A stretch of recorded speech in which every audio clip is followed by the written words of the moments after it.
I wanted to jump on and talk about something that I've really been thinking about a lot as a website designer, and that is, if you're not getting clients, where is the problem? Is the problem really with your website, or is it somewhere else?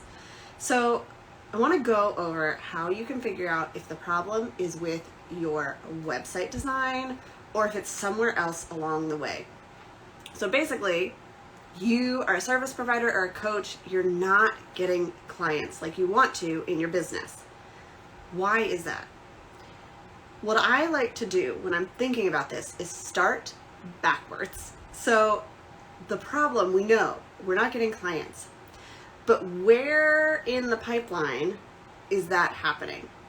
What I always look at first is, am I getting sales calls? So if I'm getting people signing up for sales calls, but they're not turning into clients, then I need to find somewhere in that range where the problem is. So it might be with the sales call, what you're saying, how it's going, all of that stuff. Maybe you're not answering enough objections, or it could be with the follow-up. So you've had a sales call, somebody says yes, or they say, I'm gonna think about it, and then your follow-up isn't really moving them to take action. So that could be where your problem is. If you have sales calls, but you're not getting clients from them, you've really got to look at the sales calls themselves. You got to look at that follow-up. You got to look at the onboarding process. And this is where I love Dubsado, because you can use it to create a proposal. That's one step. They get the proposal, they see what they're going to get, they sign the contract, they sign the invoice. It's all together, and you're eliminating any friction because you are eliminating extra steps that somebody might have to take. The second place you need to look is if you are not getting sales calls, which you need to sell your program or your service, but you are getting people to apply to your program. So they're filling out the application wherever that may be, but they're not actually getting on a call with you. Well, what is the problem there? The problem there is maybe in the follow-up to get them to sign up for the call. Maybe it's how you respond to the application. Maybe you're just not replying quickly enough. So if somebody fills out an application, you need to send them an automatic email that says, hey, I got your application, I'm gonna review it, I'll get back to you within 48 hours. And that way you know that people have heard from you and they're gonna be looking forward to that next email. The other issue here might be that the people applying are not actually a good fit for your service. And that's why you're not getting sales calls, is because you're telling them, this isn't how I wanna work, this isn't what I do, you need somebody else. If that's the case, we need to go back to the next step and look at messaging. That's also the case if you are not getting people applying to begin with. So if you do not have people applying to your program, you need to look at your website. You need to look at that application. Why aren't they taking action? So when somebody comes to your website, you want it to be super clear as soon as they land on your homepage what it is that you do, who you work with, and the transformation that you give them. So you want to cover all of those things as they journey through your website. I always tell people, start with your homepage. That's going to be the biggest landing page on your site. They're going to see that headline. They want to know, am I in the right place? And if it's not clear from the very beginning, they're going to bounce off to somewhere else. If it is clear, then they're going to keep scrolling down your page, and you want to dive deeper into that transformation. Let them really know that you understand who they are, you understand what they're struggling with, and you are ready to help them. On the home page, you can then direct them to their next step. I call this the choose your own adventure section. You've probably heard me talk about it before, but this is where they get to choose. Do I want to go to the blog and get the free content to start?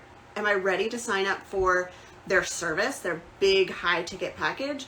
Or do I want to maybe sign up for a consulting session or buy a freebie or sign up for their newsletter list? Give them a way to self-select where they are in the process of working with you. From there, most people are going to go either to sign up for one of those things or they're going to go to your sales page. I really encourage you, even if you're selling a service, write it as a sales page. So make sure that you have all of those elements that people are going to need in order to make a decision on whether or not they want to work with you. Go through your page and start with the headline, call to action, and then talk more about who it is that you work with and the transformation you're going to bring. Walk through your entire process in a way that makes it very clear what your clients get out of working with you. Not the deliverables themselves, those are important, but what they're really looking for are the benefits. What is the benefit of working with you over somebody else? So as a website designer, I know that anybody who comes to my website is looking for a designer. They're going to get a website from anybody that they hire for that task. But my benefits are that you get it done in one day. It is a custom design. It's not a template that we're installing. It's easy for you to edit when you're done because you've got tutorial videos. It's designed in a way that you can go in and make edits without having to worry about things breaking. I also understand this journey that somebody takes through a website. So I have the strategy piece. I'm not just making something that looks pretty. We are making sure your website is actually going to convert into more clients or more sales. So once people look at your sales page and they have a good idea, they're probably going to check out your about page. They want to know a little bit more about you, especially if you're a coach or you're working one-on-one with somebody. So you want to make sure that page is very clear, not just about you and your journey, but why your journey relates to them. I was just reviewing a website the other day for someone who offers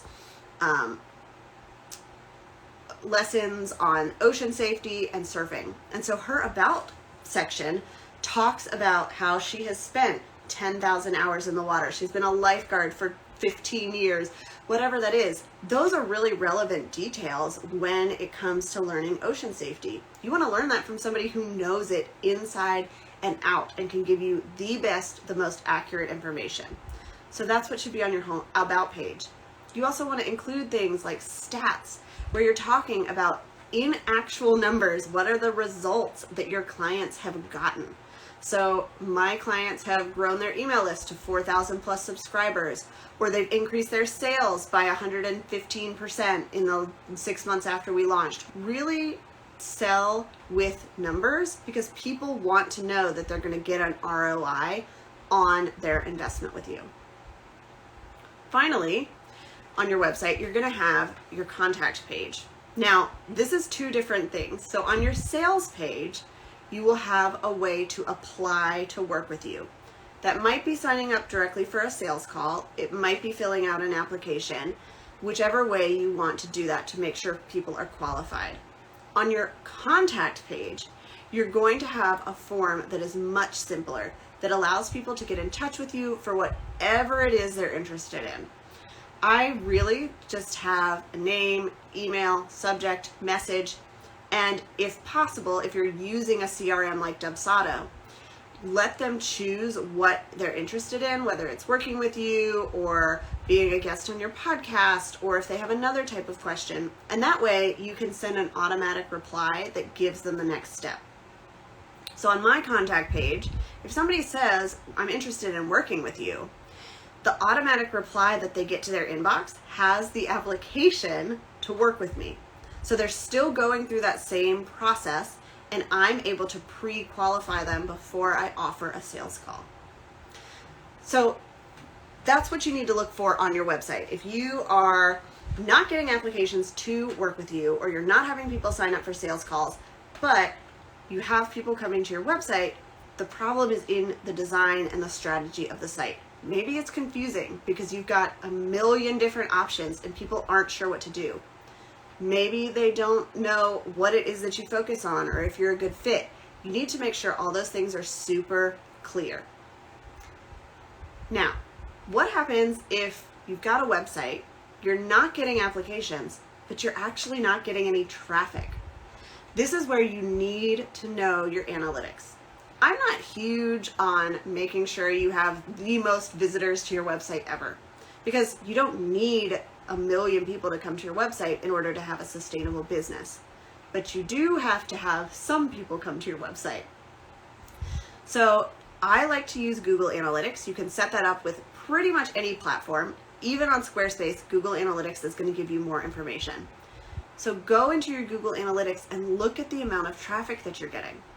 If you are not getting anybody landing on your website, that's the reason nobody's applying. They can't apply if they don't know about you. So you want to make sure that traffic is coming to your site. If you do have a lot of traffic, that's where you want to look at the design of your site. You want to make sure there are no broken links or anything. But if they're not coming to your site to begin with, then you need to go step back and look at the marketing. Look at your messaging that you're sharing in wherever it is that you are bringing people to start learning about your business, whether that's on Instagram, on YouTube, on a podcast. Maybe you're a guest on podcast or a speaker at summits. If that thing that you're doing for your marketing isn't resonating, people aren't going to go to your website, and so on down the line. If they don't go to your website, they're not going to know how to work with you. They're not going to apply. They're not going to become clients. So you need to start from the problem and work your way back step by step to see where is the leak in this funnel. So I talk about, I don't love 47-step funnels, but anything you've got that moves people from one stage of awareness to another and becoming a client is a funnel. So this is just a really simple one because there are no extra opt-ins or upsells and downsells. It's just they learn about you, they go to your website, they qualify themselves to work with you, they apply, and then they become clients. If that journey isn't happening, where is the problem? And that's really what I like to take a look at with people. When I have them go through their questionnaire, I ask them, are you getting traffic to your website? How much? Where do you get your leads from? Is it referrals, and so maybe they're not coming from Instagram? Or do you get most of your people from social media or a podcast? You've got to figure out where the problem is in order to solve the problem. Because if you spend all your time working on your Instagram, but it's actually really popular and you're getting a lot of people to your website, and they're falling off when they get there, your problem is not on Instagram, your problem's on your website. Or it might be that your website looks great. You worked with a designer, it's strategically laid out, you've got all the messaging there, but you're not pointing people to it from your marketing side of things. So I really encourage you to just check all of that out, go through step by step, working backwards, and see where you might be having issues if you're not getting the number of clients that you want. And remember, you don't have to have a ton of traffic to your website in order to get clients. One of my clients sells a high ticket course that is very intensive. She has a lot of one-on-one time with her students. She doesn't get more than 600 people to her website a month, but she fills that program every time she launches because the right people are coming and because she's doing some marketing outside of her website to make sure that people know about her business and what she's doing. So some people are coming to her website through search, but those aren't generally the people that are going to sign up for a $4,000 course right away. She's doing the marketing outside of that. They go to her website to really learn how to work with her and get her genius through this course, and that's when they sign up. So you've got to figure out where the problem is. Don't just worry about getting more followers or getting more visitors to your website, because that's not going to fix the problem. The problem is you've got to get the right people there and you've got to direct them in the right path so that you can get more clients in your business and build it sustainably, whatever that looks like for you.